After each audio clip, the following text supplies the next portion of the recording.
Bonsoir tout le monde et bienvenue à notre séance que nous allons passer à explorer cette question, ce sujet du temps. Le temps est un sujet très important dans le cours. Le temps forme avec l'espace les deux dimensions de notre monde de séparation. Ce soir, nous allons essayer de comprendre ce qui se passe avec le temps, surtout comment l'ego se sert du temps pour nous garder dans sa prison de séparation. La semaine dernière, nous avons parlé de la question de l'échec, l'expérience de l'échec. Et quand nous parlons d'échec, nous parlons de projets et d'attentes et des changements que nous aimerions voir dans ce monde pour améliorer notre expérience de la vie, pour la rendre plus agréable. Mais de rien, sans le savoir, nous avons parlé de la question de l'espace. Les questions des projets liées à l'espace, comment nous utilisons l'espace autour de nous pour créer des conditions que nous considérons plus agréables. L'échec est la façon dont l'ego lie notre expérience au monde matériel, par l'échec ou par la réussite. Mais la réussite, en général, ne nous gêne pas. C'est plutôt l'échec qui nous dérange. Tout comme avec le temps, il n'a pas qu'une carte à jouer avec l'espace, il a la deuxième carte qui joue, qui est le temps. Il utilise également le temps pour nous emprisonner, pour nous garder dans sa prison de séparation. Nous voulons savoir comment il fait, comment nous vivons sa prison du temps, comment nous pouvons commencer à nous en libérer ou voir qu'en fait, nous en sommes déjà libres. Mais curieusement, une partie de nous ne veut pas vivre cette liberté. C'est ça peut-être la chose, l'aspect de cette séance le plus subtil, le plus délicate que je disais à Patrice, je n'étais pas sûr comment le présenter, parce que le sujet, un peu ce que je vous ai dit, je pense, la semaine dernière, le sujet est assez simple. Nous n'avons pas besoin de faire quoi que ce soit pour, pour éprouver pleinement cette dimension de l'expérience que nous appelons la paix et l'amour de Dieu, et nous n'avons pas besoin d'accéder à un autre moment dans l'avenir non plus. Nous n'avons pas besoin de faire un changement dans l'espace avec un projet, et nous n'avons pas besoin de faire un changement dans le temps pour éprouver, pour recevoir, pour connaître pleinement cette dimension extraordinaire de l'esprit que nous appelons la paix, l'amour et la bonté de l'esprit de Dieu. La difficulté donc ne sera pas dans la théorie pour comprendre la complexité de quelconque complexité de ce sujet, la difficulté sera d'accepter ce message incroyablement simple, c'est que ce que nous cherchons est présent. Mais pour nous ouvrir à cette possibilité, nous allons devoir arrêter d'insister que ce que nous voulons se trouve dans le temps, à un autre moment. Que c'était dans le passé, que ça soit dans l'avenir, que ça soit la semaine prochaine, ça soit quand, oui, le jour que. Et voilà, c'est toute la délicatesse du sujet ce soir, c'est de vous présenter le sujet sur le temps, sans se perdre un petit peu dans la théorie, parce qu'il y a un petit peu, et de juste vous inviter à une expérience de ce que le temps pourrait être pour vous. Donc, je vous invite à utiliser l'heure que nous allons passer ensemble, et puis toutes les heures qui m'en suivent par la suite, comme une opportunité de revoir votre rapport au temps et d'être très clair dans votre esprit par rapport à ce que vous voulez que le temps soit pour vous. Comment vous voulez vivre dans le temps. Si vous voulez connaître, si vous voulez continuer à utiliser le temps pour renforcer l'idée que les changements que vous cherchez sont dans ce monde, et donc, le bonheur que vous cherchez, le salut, l'éveil que vous cherchez, et dans un moment futur, quand vous auriez fait X, Y ou Z, ou si vous, vous voulez maintenant déterminer que l'instant de votre expérience, de cette expérience que vous avez attendue toute votre vie, que vous avez attendu toute votre vie, ne sera, ne sera pas un autre moment que celui que vous êtes en train de vivre. Voilà. Je pense que j'ai quasiment tout dit dans l'espace des 3-4 minutes là. Euh, encore, nous allons faire un peu de théorie, nous allons essayer de comprendre ce que l'ego, comment l'ego utilise le temps ici, comment nous tombons dans son piège, d'utiliser le temps, de penser beaucoup au temps, malgré même euh, bien au-delà de ce que nous pensons. Nous pensons peut-être vivre plus dans l'instant. Mais voilà, le temps est tellement imprégné dans ce monde, fait tellement partie de l'expérience viscérale de ce monde. C'est difficile de devenir conscient de toute l'ampleur qui a pris le temps dans notre esprit. Mais c'est ce que nous allons essayer de faire. Euh, euh, donc, la chose le plus importante que le cours peut nous apprendre par rapport à cette expérience, c'est que l'amour et la paix de Dieu, qui sont un peu notre objectif dans l'étude et la pratique d'une cour en miracle, ne sont jamais absents. Voilà. Ils, ils sont là, le paix et l'amour de Dieu sont présents à chaque instant et sont accessibles et éprouvable, également qui n'existe pas, n'est pas très joli non plus, on peut les éprouver à chaque instant. Mais nous entendons cela d'une façon euh, tellement souvent. euh, il y a un mot que je ne trouve pas, mais c'est pas grave. Ça a été tellement, pas vulgarisé, tellement, voilà, peu importe. Nous l'avons tellement entendu que nous ne croyons plus vraiment dans cette idée que nous pouvons avoir le moment de l'expérience de l'amour de Dieu et maintenant. Euh, pour- Pourtant, c'est ce que nous devons garder cette porte ouverte. Je ne veux certainement pas vous décourager en vous disant pour la énième fois exactement ce que vous avez toujours entendu. Le passé n'existe pas, le temps n'existe pas, l'amour de Dieu est présent à chaque instant, etc. J'avais j'avais horreur de vous dire ça encore pour la milliardième fois. Nous connaissons tous. C'est pour cela que je tiens à vous dire que le problème n'est pas avec la théorie de comprendre le principe. Le problème est vraiment avec la résistance. Parce qu'une fois que nous avons percé ce mystère du temps, nous n'aurions plus jamais confiance dans le temps de la même façon. Nous n'aurions plus la même conviction dans le temps.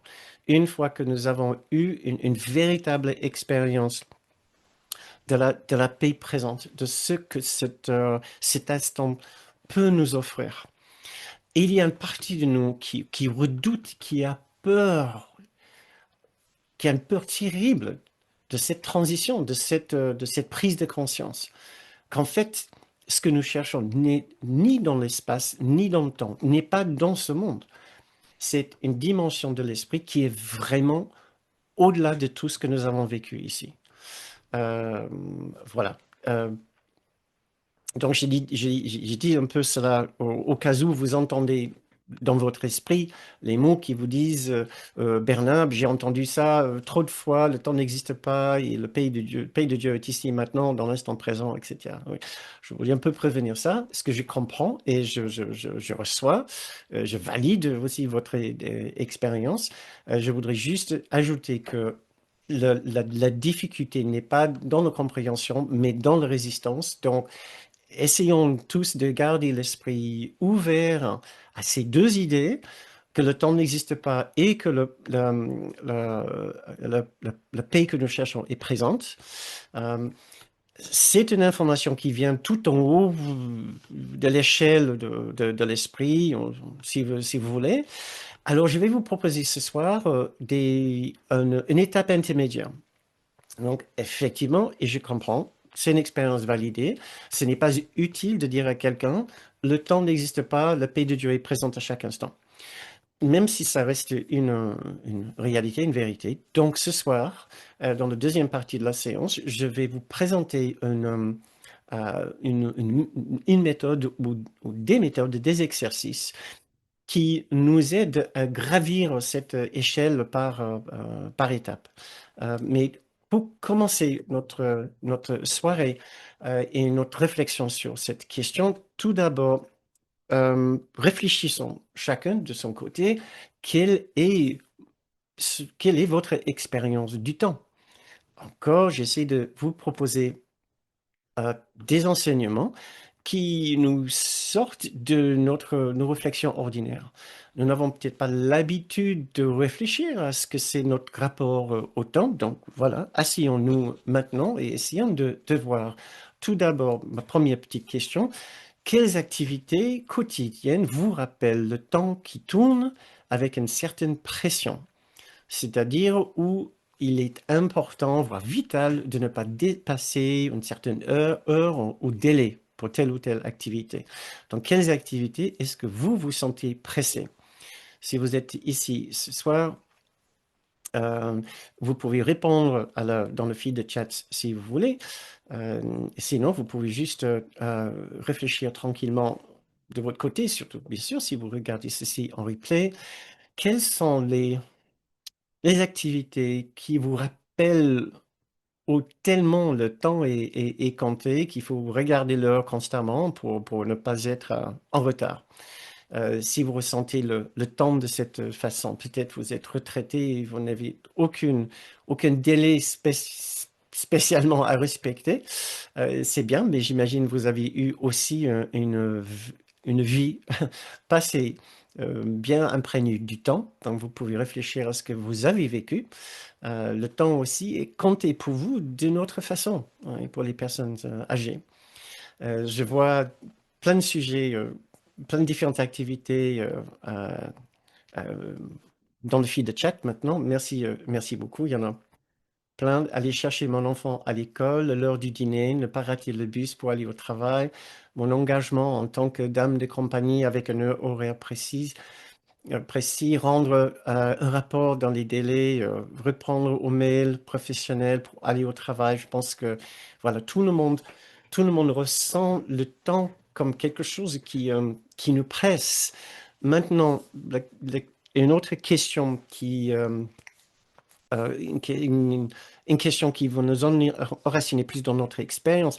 Quelle est l'expérience que cela produit en vous de penser à ces délais et à ces pressions?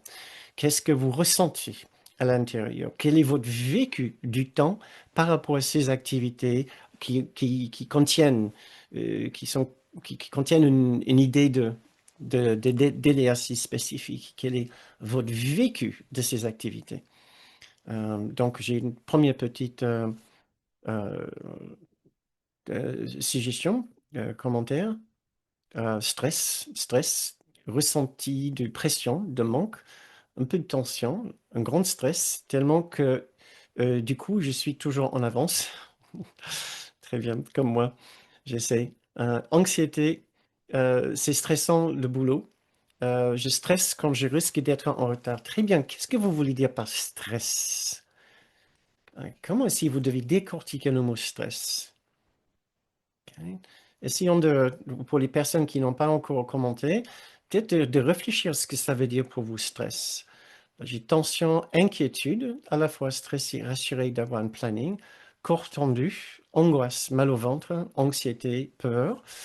Je n'ai pas encore entendu sentiment, peut-être une idée de jugement, de culpabilité ou de honte. Ça, c'est mes suggestions. Euh, Stress, peur de ne pas pouvoir y arriver. Sortir de sa zone de confort, agressivité, exigence. C'est super, très bien. Excellent, merci beaucoup. Euh, très bien, donc j'espère que cela va vous motiver, va nous motiver de changer notre rapport au temps. Parce qu'effectivement, cela n'est pas très agréable, n'est pas très confortable, notre façon de vivre ces activités et de vivre ce que là se produit en nous.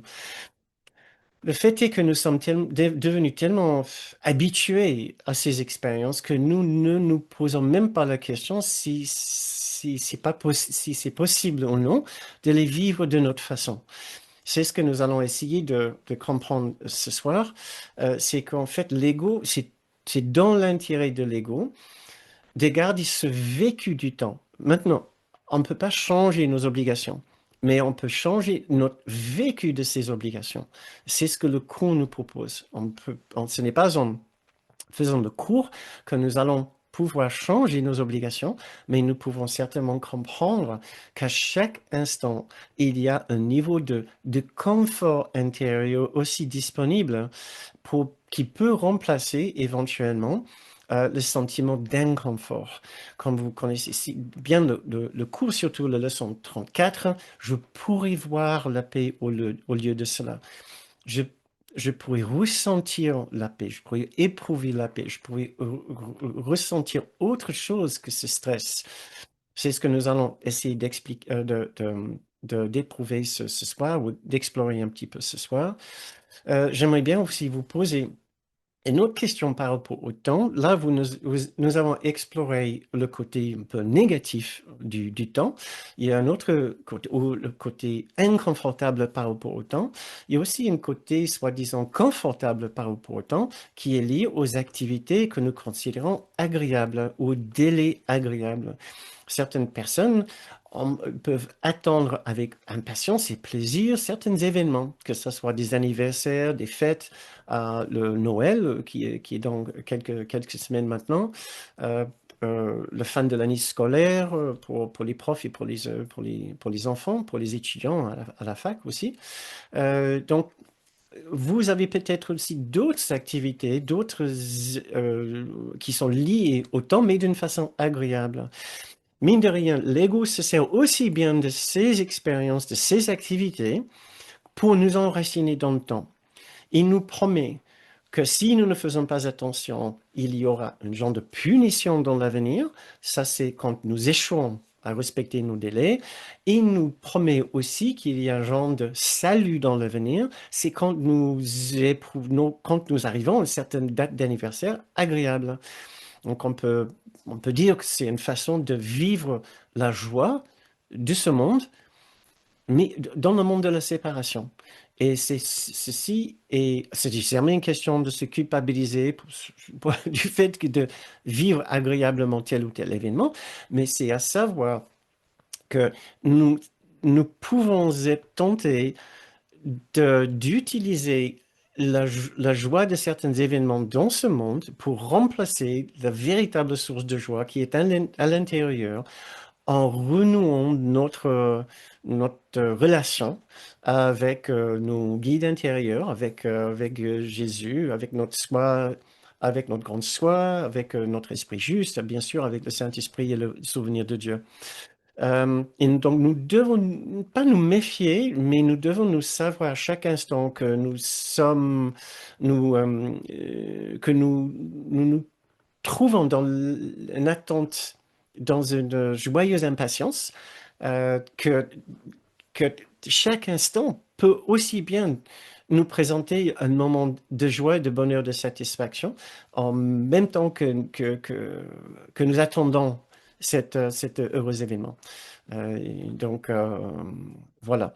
C'est pour dire que le cours voudrait nous proposer une toute autre façon de vivre dans ce monde temporel d'une façon où nous gardons notre attention aussi sur un endroit intemporel. Donc, nous allons continuer à vivre et être pleinement actifs dans ce monde, mais nous pouvons changer notre rapport à ces événements et au temps. Maintenant, pour une très brève histoire du temps, pour piquer le titre du livre de Stephen Hawking, euh, euh, au début, et le au début est aussi une condition présente à chaque instant. Au début et avant la séparation, il n'y avait pas de temps. Il n'y avait pas d'espace non plus. C'est une dimension j'allais dire éternelle, mais c'est pas éternel, c'est intemporel ou plutôt atemporel. Il y a une distinction en fait entre éternel, intemporel et atemporel. Kenneth nous disait qu'en fait, chaque fois qu'on lit dans le cours éternel, c'est beaucoup plus poétique, c'est poétique, mais il dit que l'idée, c'est vraiment atemporel. Atemporel veut dire qu'il n'y a aucune notion de temps. C'est complètement hors dehors de toute tout concept du temps. C'est ça notre véritable origine et c'est ça notre véritable condition. Maintenant, au moment d'avoir considéré la possibilité d'une séparation d'avec cet état, nous avons produit une conscience séparée que nous appelons l'ego, l'ego qui veut faire perdurer cette expérience de conscience séparée. Il a fait deux choses. Il a parlé de cette séparation comme un crime. Et cette idée de crime était le début du temps. Puisque pour avoir un crime, il faut avoir un acte dans le passé que nous réfléchissons dans le présent et que nous projetons dans le futur avec appréhension. Ce que nous avons fait de terrible et dans le passé, nous vivons aujourd'hui une condition de culpabilité et nous nous projetons dans un avenir où nous serons châtiés. Donc, c'est l'origine de ce que le cours appelle la trinité non sainte du péché, de la culpabilité et de la peur. Tout notre objectif dans le cours, c'est de voir l'illusion ou le mensonge de ces trois concepts, qu'il n'y a pas eu de fautes ou de crimes dans le passé qui pouvaient justifier un quelconque sentiment de culpabilité aujourd'hui, qui pourrait produire un quelconque sentiment de peur pour l'avenir. C'est pour ça que dans le cours, nous nous entraînons à pardonner pour défaire toute l'idée de culpabilité qui nous enracine dans le temps. Et le temps étant le socle de ce monde, le fait de défaire la culpabilité défait le temps et nous voyons par transparence l'irréalité de ce monde. C'est un processus extrêmement logique, extrêmement puissant, basé sur l'idée que la séparation, la dualité n'est pas une condition anodine dans notre esprit, mais qui contient une charge puissante que nous appelons la culpabilité ontologique qui produit le temps.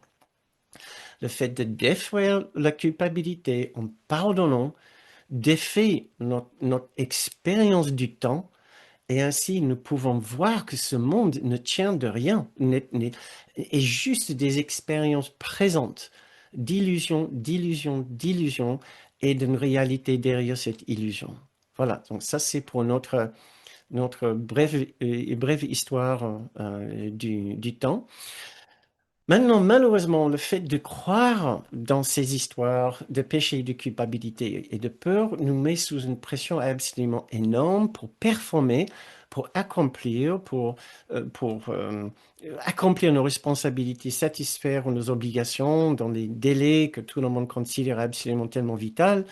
Euh, et je fais partie aussi de ces lots de personnes qui croient que dans le temps, il faut absolument que je sois prêt pour mes séances, que je finisse les vidéos, etc. Mais donc, nous essayons tous de voir si ça ne serait pas possible de vivre ces différentes expériences et obligations différemment, au lieu de continuer à les vivre à travers cette perception de l'ego qui dit c'est essentiel d'accomplir, sinon. Et le couperet ou l'épée qui tient toujours au-dessus de notre tête, c'est la culpabilité. C'est sinon. Ouais, et j'ai envie de vous demander, par rapport à votre liste d'activités ici qui vous cause autant de soucis, quel est votre sinon? Qu'est-ce qui va se passer si vous dépassez tel ou tel délai? Ouais. Vous avez parlé de stress et d'anxiété. Qu'est-ce qui va se passer? Est-ce que nous ne pouvons pas faire la paix? Dans mon esprit, je ne dis jamais qu'il faut dépasser les délais, qu'il ne faut pas respecter ces délais. Ce que nous voulons faire, c'est de commencer à défaire la, la croyance derrière que, que nous serons fichus, tout sera perdu si nous n'arrivons pas à respecter certains délais. Parce que je suis convaincu que vous comme moi, vous faites une trop grande histoire de beaucoup de ces différents délais. C'est-à-dire, vous ajoutez une pression sur un délai ou sur une exigence que cette activité ne contienne pas. Vous ajoutez une pression sur la situation que vous n'avez pas besoin de faire. Et vous le faites tout comme moi je le fais, non pas parce que l'activité le nécessite, non pas parce que c'est extrêmement motivant, sans cette pression, on ne le ferait pas. Non, on a envie de prendre nos enfants à l'école et de rendre nos rapports, etc. On a envie de le faire. On le fait parce que c'est notre façon de vivre cette expérience de la séparation, notre façon de vivre notre psyché individuelle. Qui ressent de la peur? Mais c'est moi. Qui est si important qu'il faut absolument qu'il soit performant et qu'il accomplisse? Ben, c'est moi. Qui sera jugé si il n'accomplit pas ceci à temps? Mais c'est moi. Il y a toujours une grande idée de moi séparé et fautif derrière. Donc, et si vous voyez que votre réaction de stress n'est pas bien proportionnée par rapport à l'activité, vous pouvez être sûr, vous êtes juste en train de vivre un instant de cette culpabilité ontologique.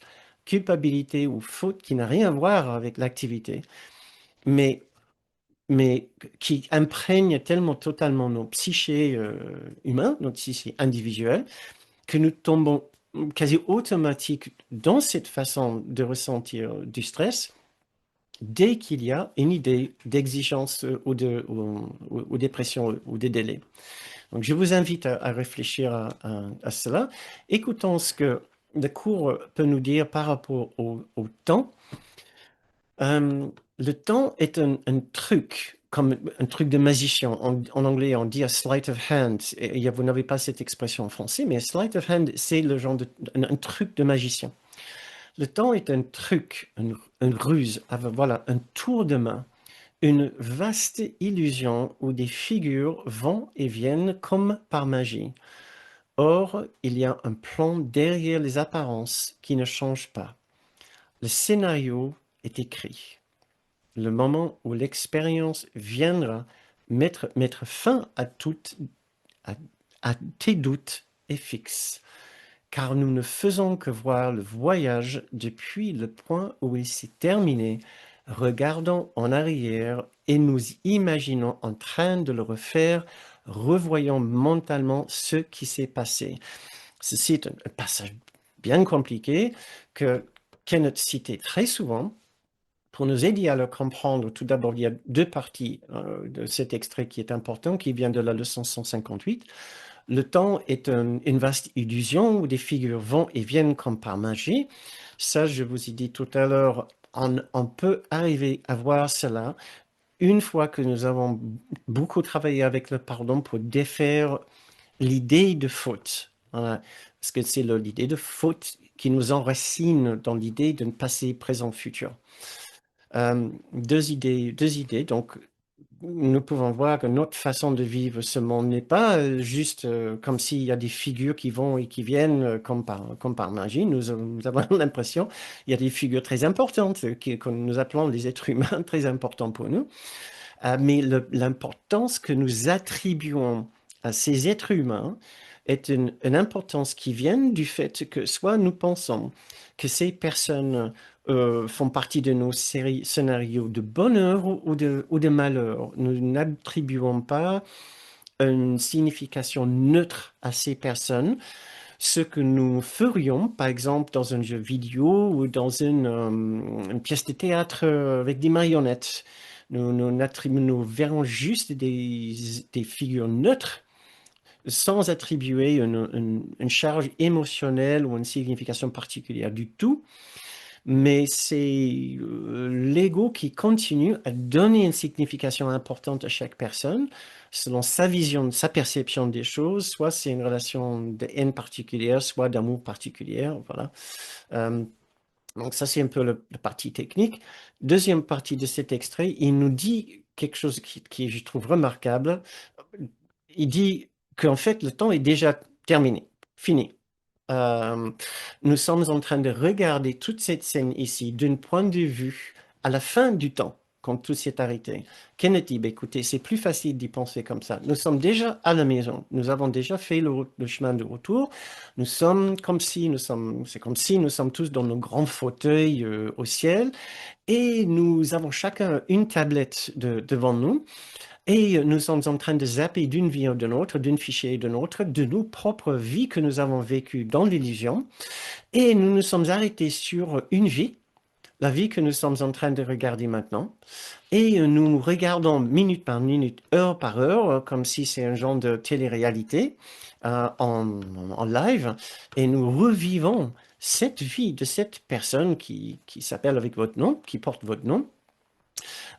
Et voilà, une fois que le visionnage est terminé, il va passer à une autre vidéo, et peut-être il va tomber sur la vidéo, les fichiers de quand vous avez décidé de vous éveiller. Voilà. Et vous allez voir dans cette vidéo, ben tiens, je me suis éveillé dans cette vidéo. Je trouve l'idée magnifique, je trouve vraiment très, très, très éclairant. Ce qui est vraiment intéressant, c'est qu'un DVD, on vous présente un DVD, vous allez regarder le DVD comme si l'action se déroule d'une façon linéaire. Mais toute l'action est déjà dans la vidéo, la scène est déjà jouée, la pièce est déjà jouée, le vidéo, le film est déjà terminé.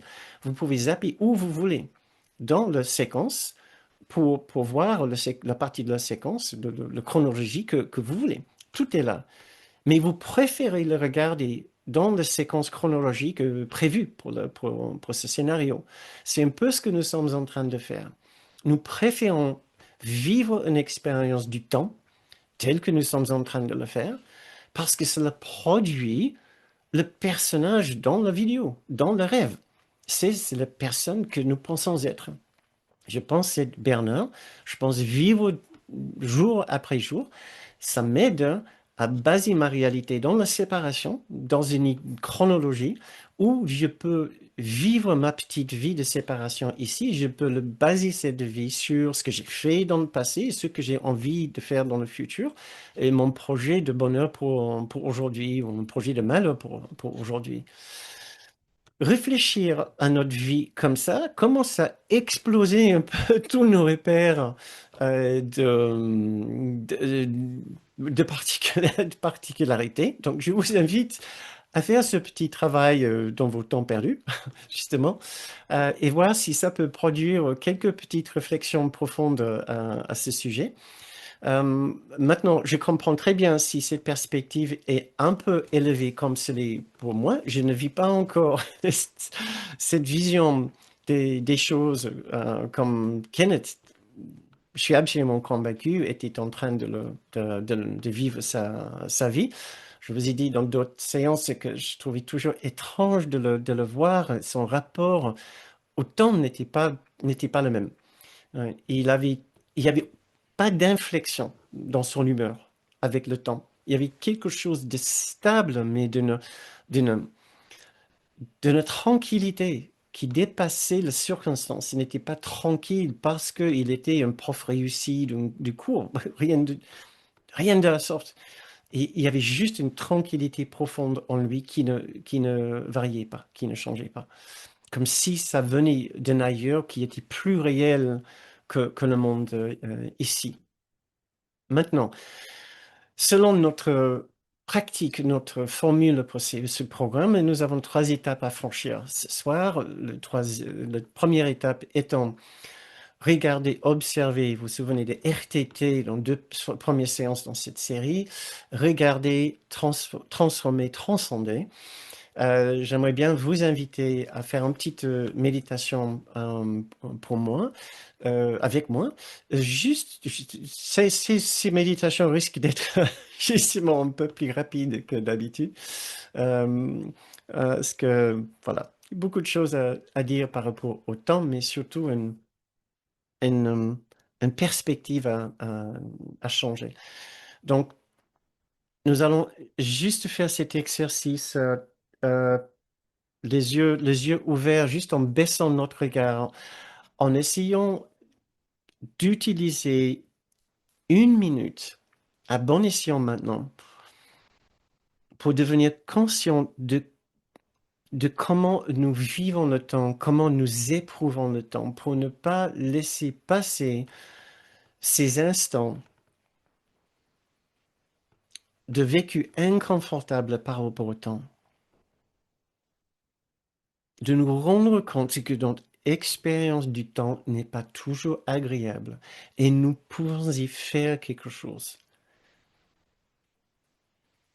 Donc, invitez-vous à, à prendre conscience de comment vous vous comportez avec le temps. Une conscience de votre rapport au temps. Est-ce que le temps est un ami? Est-ce que cette dimension de ce monde est un ami pour vous? Et accueillir votre expérience sans le juger. Permettez-vous de devenir conscient d'une expérience tendue avec le temps et surtout tendue avec vous-même parce que ce n'est pas le temps qui vous juge, qui ajoute cette pression, c'est vous. Vous vous ajoutez une pression ou un jugement dans votre façon de vous comporter avec le temps, de mener votre rapport avec le temps, et juste d'accepter cette façon dont vous ne vous faites pas du bien dans votre rapport avec le temps, de ne pas vous juger, de ne pas en avoir peur, mais de commencer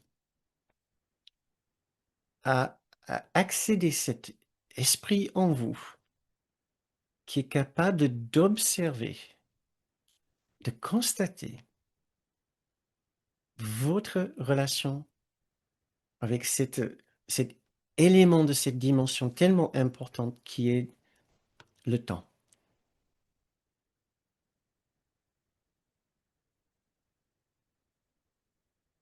Vous pouvez peut-être réfléchir à tous les jugements que vous pouvez avoir à votre sujet si vous n'êtes pas à l'heure. Vous pouvez réfléchir à, à cette réputation que vous essayez d'avoir de toujours être à l'heure. Vous pouvez réfléchir peut-être au jugement que vous pouvez avoir sur d'autres personnes si eux, ils ne respectent pas le temps, les délais. Soyons ouverts à comment nous nous servons du temps pour nous juger ou pour juger d'autres personnes. Soyons dans un esprit d'accueil, d'ouverture, sans jugement, à constater ses pensées. Cette façon pas agréable à faire, pas agréable pour nous et pas agréable probablement pour d'autres personnes.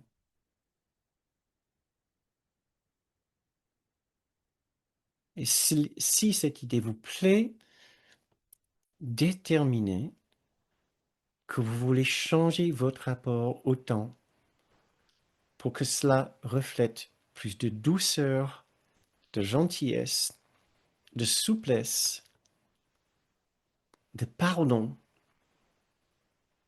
et de non-jugement.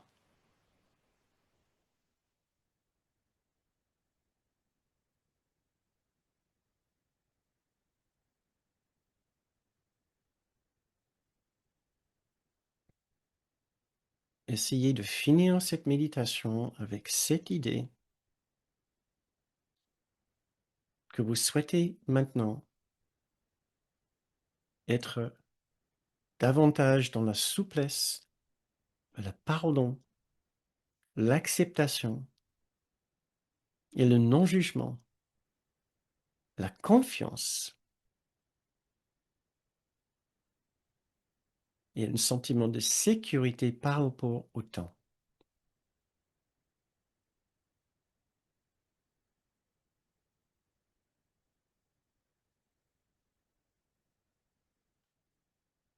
Très bien.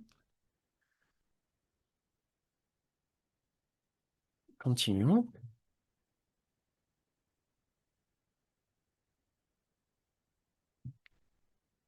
Dans notre deuxième étape de cette pratique, nous parlons de la croyance qui sous-tend notre rapport au temps. Première étape, c'est une genre de face-à-face ou confrontation avec notre expérience réelle, avec la plus grande douceur, honnêteté, ouverture, accueil. Et dans la deuxième étape, nous essayons de comprendre les pensées ou les croyances qui nous mènent dans cet état pour commencer à les défaire, pour commencer à enlever le problème à sa racine. Le problème ici, qui, le problème avec le temps, c'est que nous pensons que les choses changent avec le temps. Et notamment quand nous ressentons une pression négative par rapport au temps, nous pensons que d'une condition d'innocence, nous pouvons tomber dans une condition de culpabilité ou de faute si nous ne respectons pas ces délais. Or, ce changement est impossible.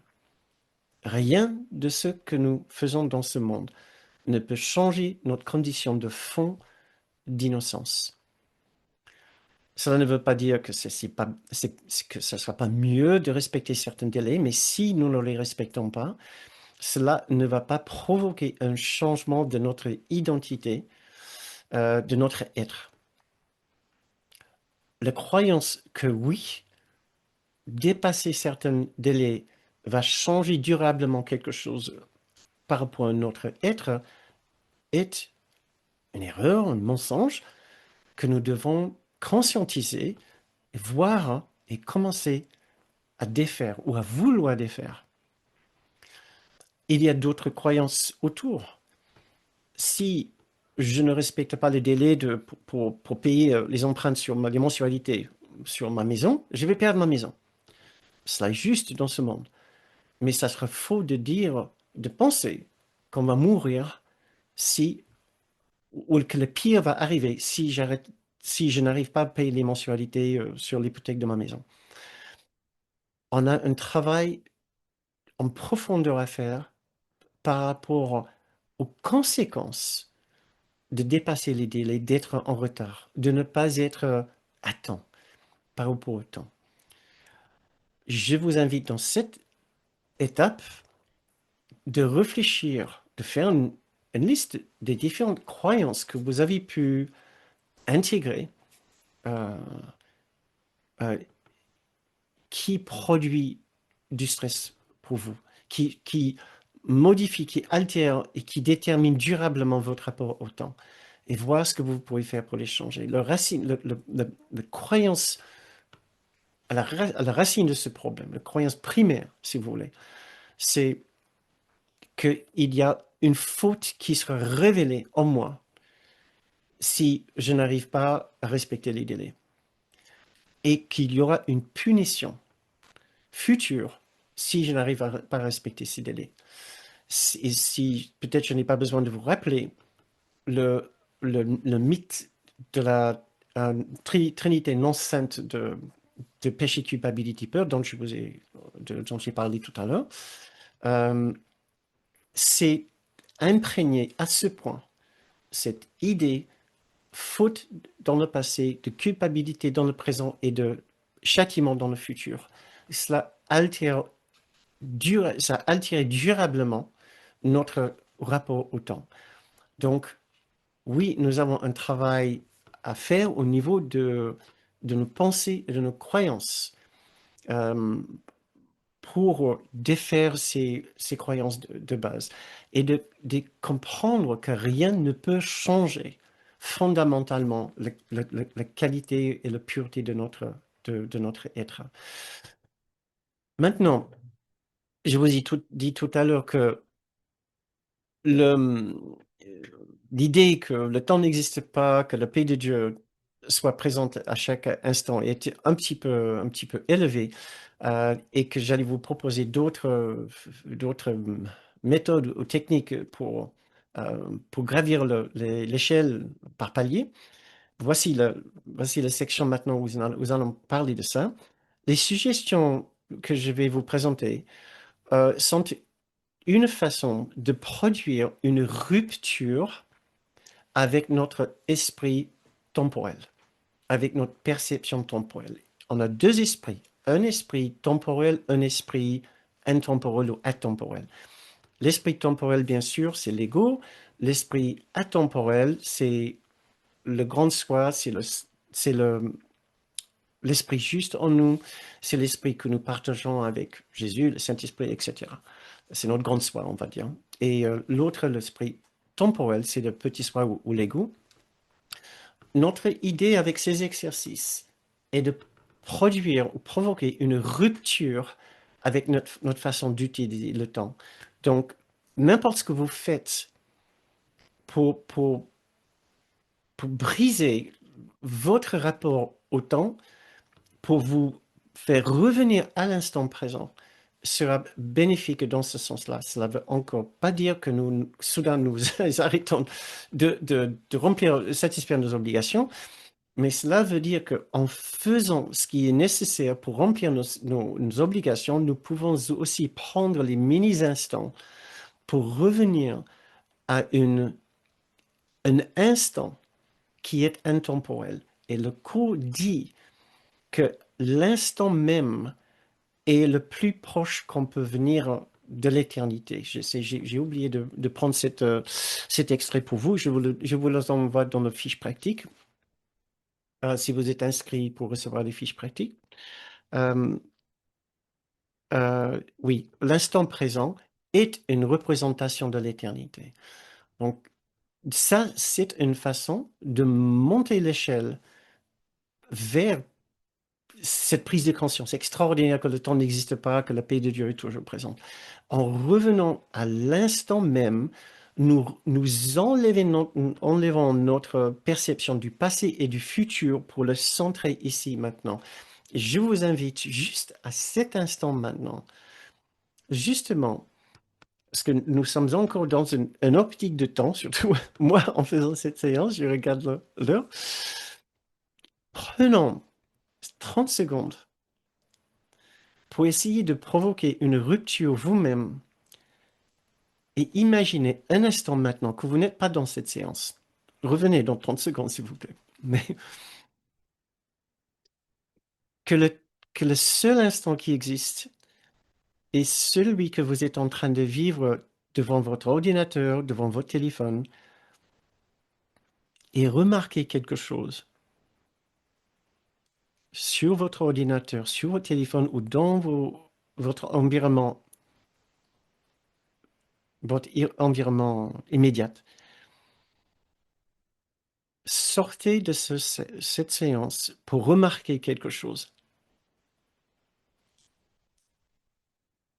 Et remarquez quelque chose que vous n'avez pas vu auparavant par rapport à un objet. Et remarquez cet aspect avec intérêt, sans jugement. Si vous avez une plante, essayez de remarquer quelque chose dans la plante ou avec un tableau que vous n'avez pas vu. Il y a sûrement un aspect de cela que vous n'avez jamais vu.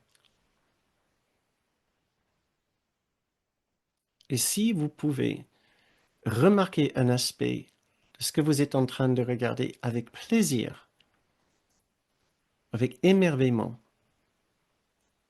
avec une certaine idée de paix. Moi, je suis en train de regarder une très belle carte sur mon bureau.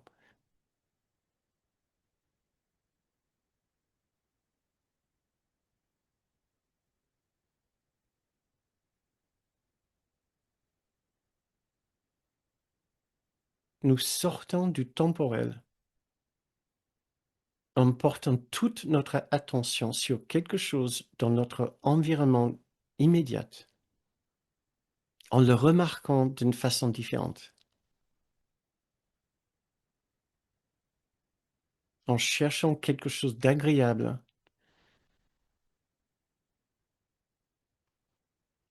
dans cette image, dans cet objet.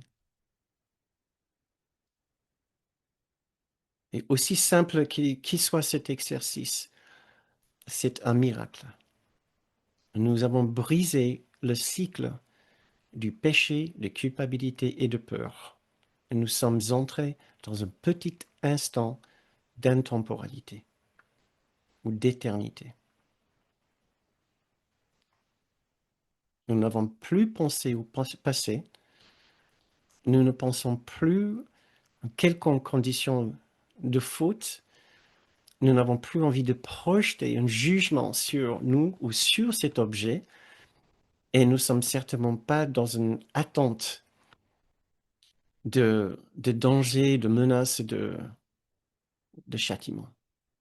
Nous sommes dans la pure appréciation, dans un objet, d'une scène.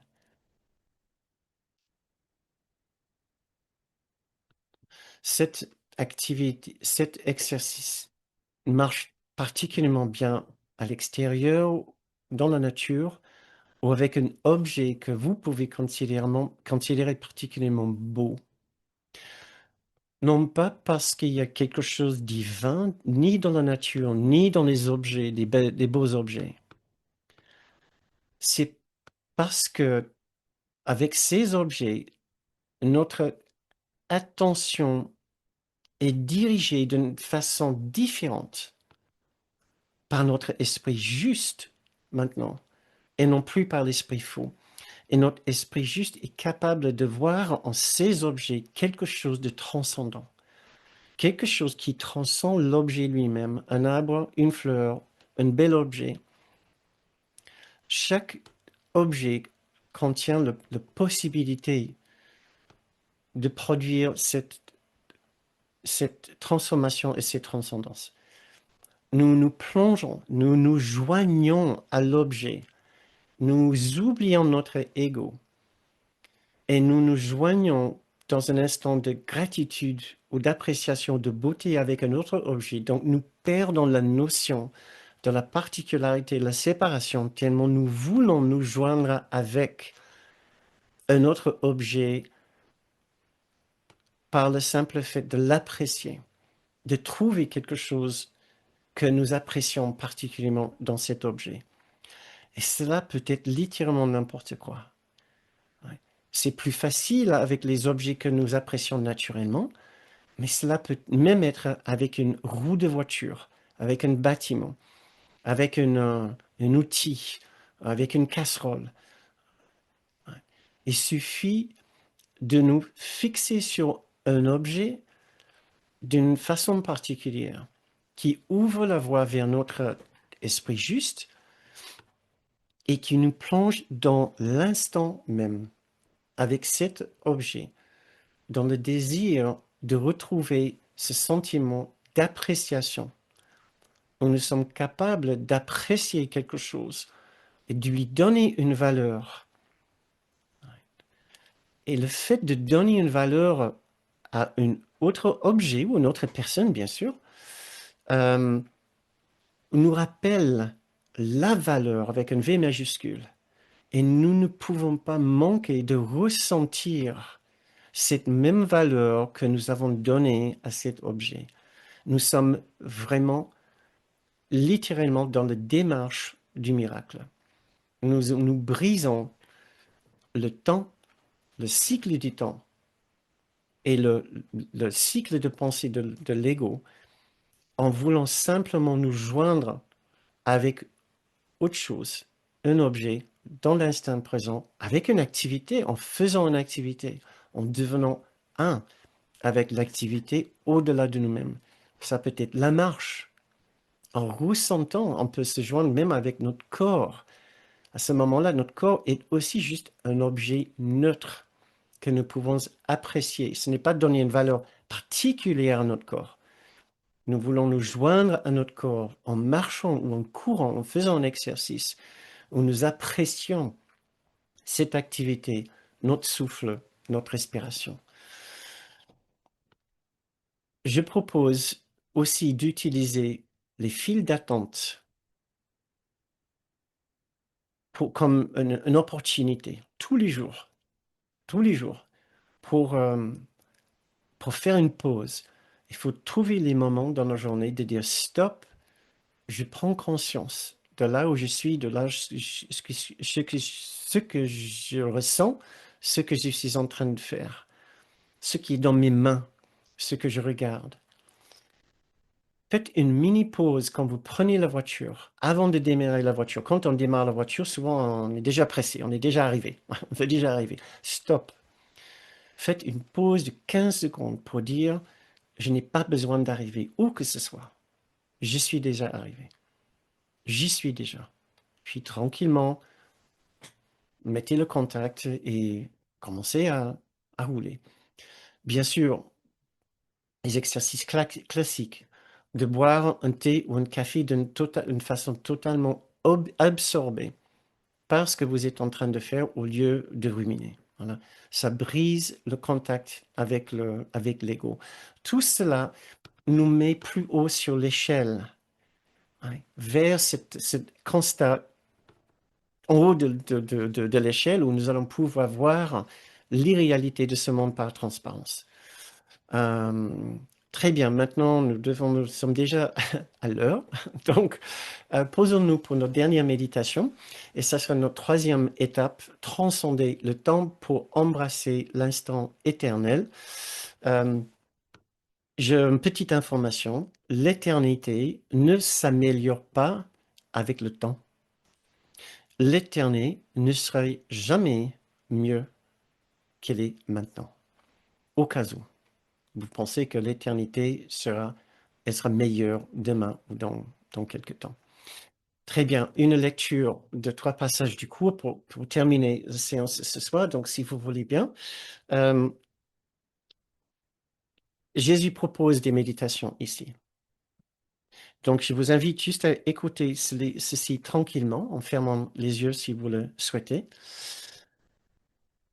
Euh, deux paragraphes du chapitre, première section du chapitre 15 et la leçon 355 pour finir.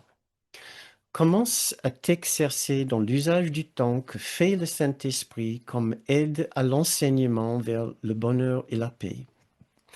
Prends l'instant même, maintenant, et imagine que c'est tout le temps qu'il y a. Rien ne peut t'atteindre ici qui vient du passé, et c'est ici que tu es complètement absous, complètement libre et entièrement sans condamnation.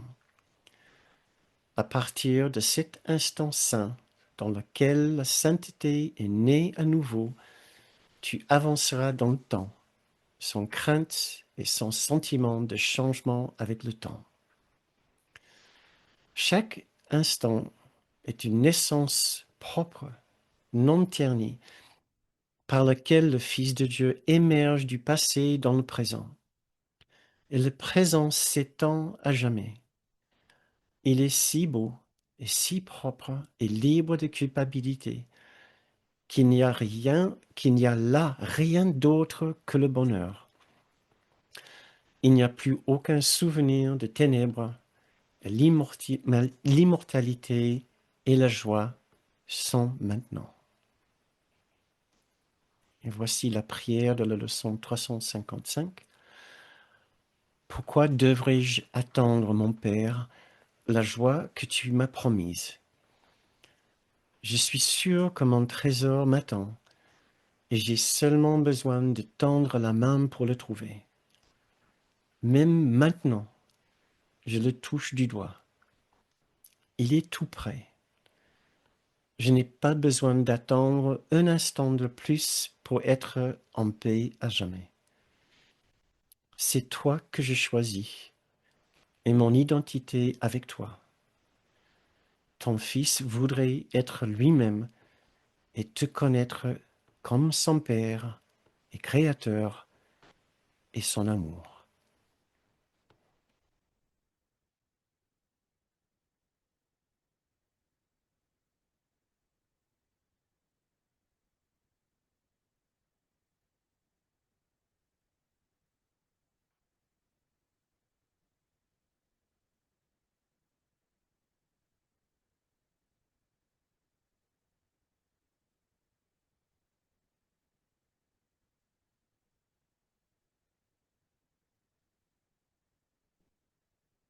En cet instant même maintenant, imagine que c'est tout le temps qu'il y a. Rien ne peut vous atteindre ici qui vient du passé. C'est ici que vous êtes complètement absous, complètement libre et entièrement sans condamnation.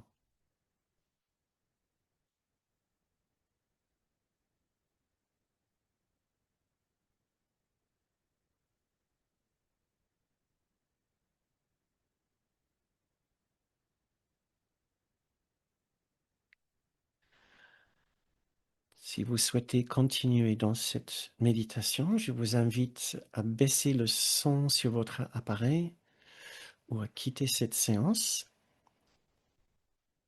Si vous souhaitez continuer la séance avec nous, je vous invite à ouvrir les yeux.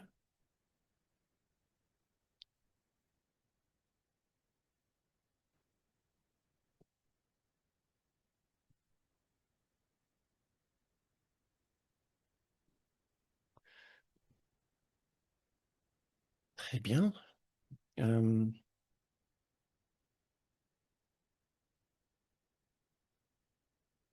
merci beaucoup pour votre présence. Si vous devez nous quitter maintenant, je serais ravi de passer encore quelques minutes avec vous si vous avez envie de rester avec nous. Et juste pour le rappel, nous sommes presque à la fin du mois de novembre. Si ce mois-ci d'enseignement vous a fait plaisir, a enrichi votre chemin avec le cours, peut-être vous serez inspiré à votre tour de nous faire une contribution puisque nous dépendons entièrement de vous et de vos contributions pour produire ces séances, ces enseignements, ces vidéos, ces fiches pratiques. Voilà, c'est notre fonctionnement assez particulier. Au lieu de demander des tarifs fixes et des abonnements avec des délais, etc., nous préférons laisser cela le plus ouvert possible pour que chacun puisse contribuer à hauteur de ses moyens et aussi de sa participation. Mais nous avons vraiment besoin de votre aide. Néanmoins, nous ne pouvons pas offrir ces séances gratuitement. Je l'ai dit ça, pardon, surtout pour les personnes qui nous regardent en replay. Pardon, sachant que les personnes qui sont ici ce soir, bien sûr, nous vous comptons parmi nos contributeurs et nous vous remercions beaucoup pour toute votre aide. Et très bien. Euh, Discutons, parlons. Est-ce que vous avez des choses que vous avez envie d'ajouter à cette séance, des remarques à faire, des retours sur des exercices, sur ce que vous avez vécu, peut-être euh, par rapport à cette question des activités qui produisent de, du stress en vous, vous pouvez soit ouvrir votre micro, euh, attendez voir, oui, voilà, je viens de vous autoriser à ouvrir vos micros. Euh, Vous pouvez ouvrir votre micro, on peut discuter ensemble, ou vous pouvez mettre votre question dans le fil de chat. Euh, Sinon, nous pouvons juste rester quelques minutes ensemble dans un silence très doux et confortable, le temps de réfléchir à quelque chose qu'on a envie de dire. Je vois que Molène, tu as ouvert ton micro. Oui, bonsoir. Mais par contre, c'est pas forcément sur la séance d'aujourd'hui. Donc, tu me dis si si je te demande ça peut-être plus tard. Tu me dis. Si, pardon, c'est une question qui n'est pas sur C'est le... pas, c'est, ouais, c'est pas sur Ah non, c'est forcément pas grave. aujourd'hui. Ah non, non, Ok, ce n'est pas important. d'accord. Ouais, en fait, la semaine dernière, je lisais l'introduction à un cours en miracle de Kenneth Wapnick. Et en fait, il y a quelque chose qui m'a fait peur, en fait. Ok, Euh, bah, tu vas comprendre, mais du coup, j'aurais aimé t'entendre là-dessus. En ok, fait, il explique, vers la fin, il explique que dès qu'on commence un peu le travail, il y a un moment donné où l'ego va avoir peur et que c'est à ce moment-là, donc l'ego tentera de nous faire douter de la voix que nous entendons et c'est à ce moment-là que il pouvait nous attaquer et qu'il pouvait se passer des choses dans notre vie, en fait, des attaques de l'ego qui se produit juste au moment où on pense nous défaire de l'ego. Et Mhm, donc, c'est quelque chose qui dit euh, que ça peut être même violent. mhm, Et en fait, alors du coup, ça me fait peur parce que, euh, en fait, je crois, peut-être que je me trompe, mais en fait, je crois que c'est un peu ce qui m'arrive. ah, d'accord. Et en fait, j'ai l'impression que plus du coup je travaille sur cette dissolution de l'ego et plus je m'en prends plein la gueule. Mhm, Et en fait, ben, forcément, c'est là où il ne faut pas, faut continuer. mhm, Sauf qu'en fait, j'ai un peu peur, encore cette histoire de punition, mais j'ai peur, j'ai vraiment peur que ce soit pire, j'ai peur que voilà. mhm, Donc il y a ça. Et puis je voulais, mais si jamais tu serais à l'aise, peut-être de parler de toi. Est-ce que ça t'est arrivé? Est-ce que ça t'arrive? mhm, Comment on gère ça, quoi? mhm. Ok. Voilà. Ah bah, écoute, en tout cas, je comprends bien ta question. Je suis sûr qu'il y a plein d'autres personnes ici aussi ce soir Ouais, qui pourraient bien témoigner à ma place et de leur propre vécu que tout d'abord, bah, oui, je vais certainement pas contredire Ken et dire que c'est pas comme ça.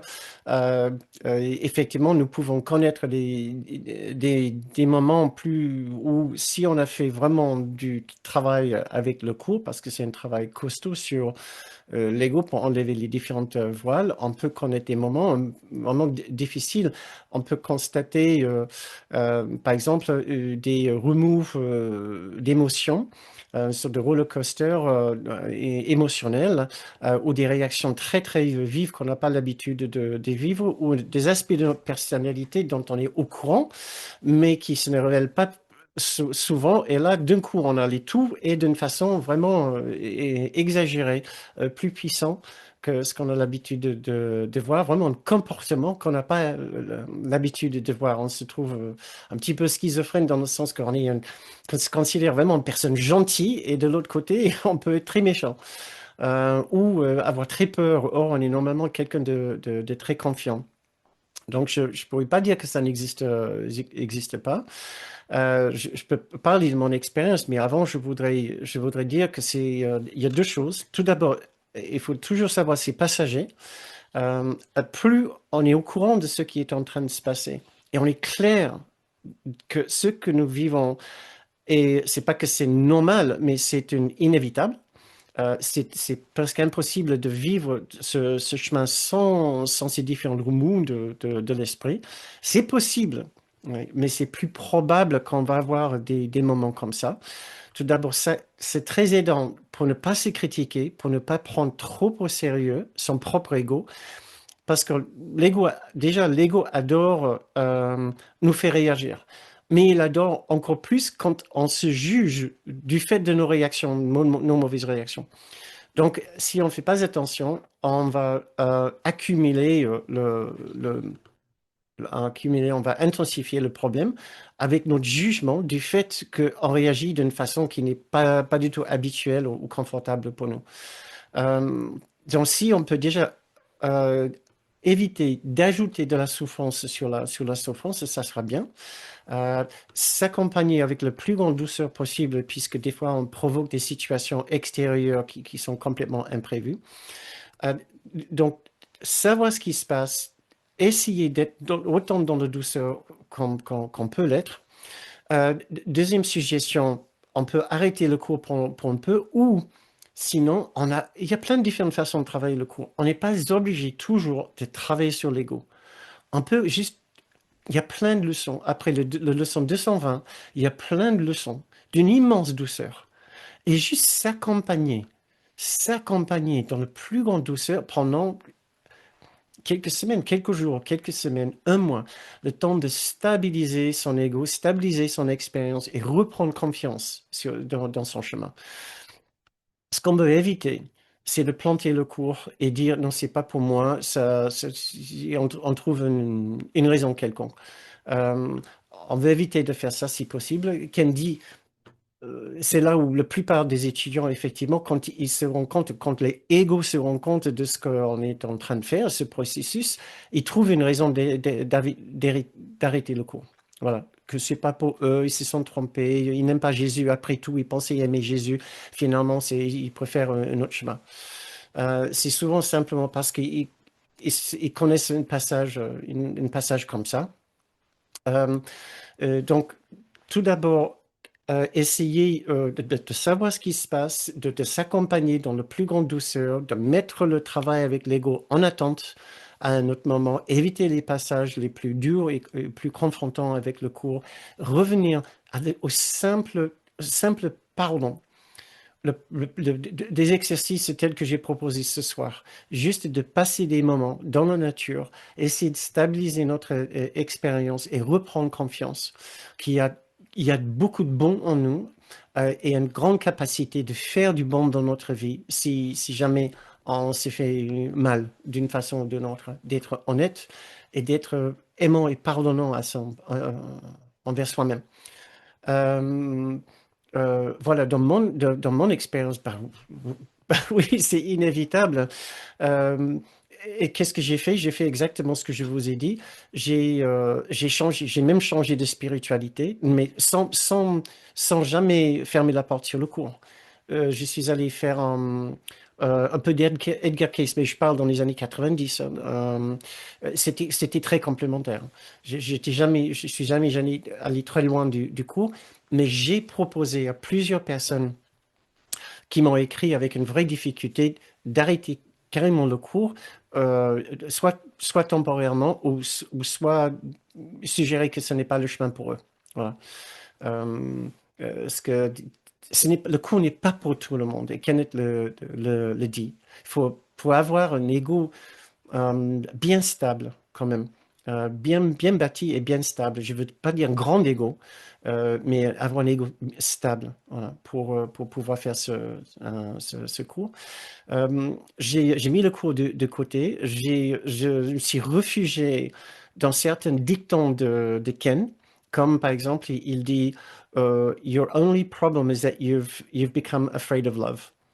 Ton seul problème, c'est que tu as pris peur de l'amour. Et je reste avec ça. Je reste avec ça. Je suis tombé dans le piège de l'ego, très bien. Et je reviens sur ça. Et la deuxième partie de ça, c'est qu'il n'y a rien à craindre dans l'amour. Et ça peut être une méditation pendant une semaine pour moi, où je trouve une méditation dans la deuxième partie du livre d'exercice et je reste avec ça des jours entiers et vraiment essayer de me rassurer, me restabiliser de cette façon. Parce que oui, effectivement, c'est c'est stabilisant le cours. Ouais. Pour notre ego, pas pour notre grande soi.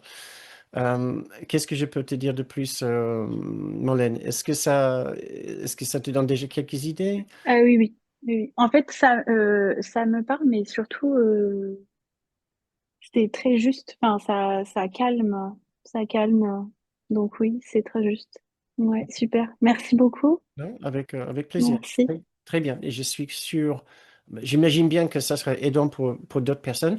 Je ne sais pas, tu vois pas l'inconvénient que je découpe ça comme un extrait pour d'autres Non, personnes? non, pas du tout. Ah non, non, Ok. non. Très bien, Justement, merci. je pense, enfin, j'espère, je ne suis pas la seule, mais je pense que je ne Ah suis non, pas la seule.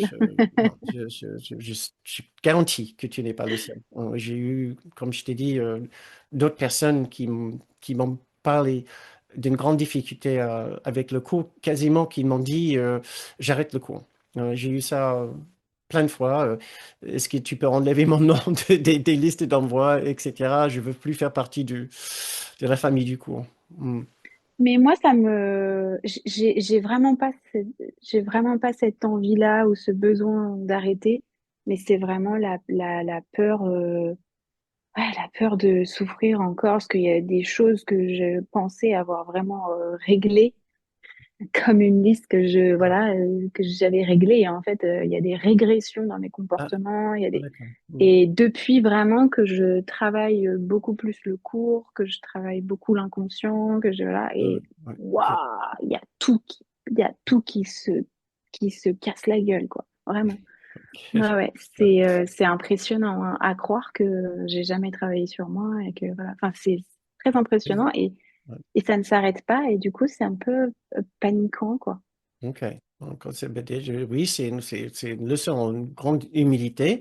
Euh, je pense que nous sommes tous à penser que nous avons atteint un certain niveau, d'avoir vraiment travaillé sur nous. Et c'est toujours une erreur de penser on est plus avancé que ce que l'on est. Pas simplement parce que c'est une façon de se mentir, c'est pas ça. C'est que on va s'empêcher d'avoir ces aperçus d'esprit. Le fait de penser qu'on est très avancé, c'est pas simplement de l'orgueil, c'est pas ça qui est intéressant, c'est qu'en fait, on va s'empêcher de voir les zones de son esprit qui n'ont pas été guéries. Donc, c'est bien de se rendre compte que, waouh, j'ai pu vraiment me tromper et de beaucoup. Je vais vous dire en toute honnêteté, il n'y a pas une année que j'ai enseigné où à la fin de l'année, j'ai dit, waouh, j'ai découvert tellement cette année, je ne sais pas comment j'ai fait les autres années pour enseigner sans avoir les prises de conscience que j'ai eues cette année. Et je sais que l'année prochaine, ça sera pareil.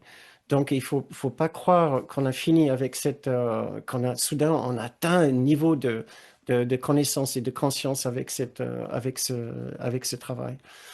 Euh, euh, je suis en train de lire Laurence qui dit, il y a aussi dans mon expérience le fait d'essayer de sourire sur la crise de l'ego que l'on est en train de traverser. Excellente suggestion, Laurence, et j'ai l'impression que tu viens de canaliser Kenneth Wapnick, qui disait, où est-ce que j'ai pas une plume ici? Qui a gardé toujours une grande plume, une énorme plume comme ça avec lui. Il nous chatouillait avec sa plume. Il disait, détends-toi, essaye de sourire un petit peu à ton expérience et à ton ego. Je ne l'ai pas proposé là parce que des fois, c'est les dernières choses qu'on a envie d'entendre. Mais effectivement, ça revient à ça. C'est une excellente suggestion.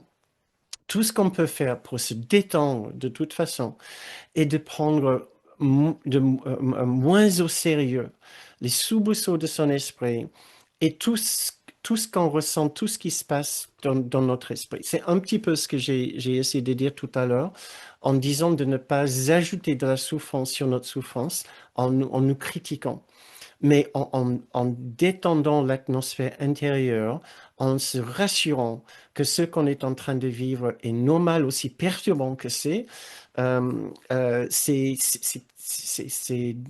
normal dans le sens que c'est inévitable d'avoir des périodes de choc ou de grands remous émotionnels ou psychiques.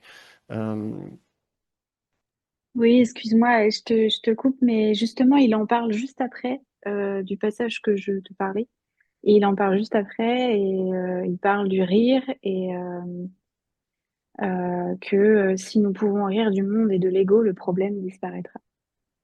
Si nous pouvons lire du monde de l'ego, oui, Ouais, rire, oui, ouais, oui. ouais, On dirait peut-être plutôt, je ne sais pas si on dit aussi souvent en français rire que sourire. Je pense en français, on a plus ouais. l'habitude de dire sourire, ce qui veut dire rire en anglais. Oui, en anglais, tu laugh at something. Je pense qu'on a plus l'habitude en français, peu importe. Et on traduit comme rire. Il y a même des passages dans le coup où Jésus dit exactement la même chose. Si nous pouvons rire ou sourire au monde de l'ego, aussi catastrophique que c'est, nous pouvons vraiment avancer. C'est une façon de voir l'ego et de couper l'herbe sous les pieds de l'ego.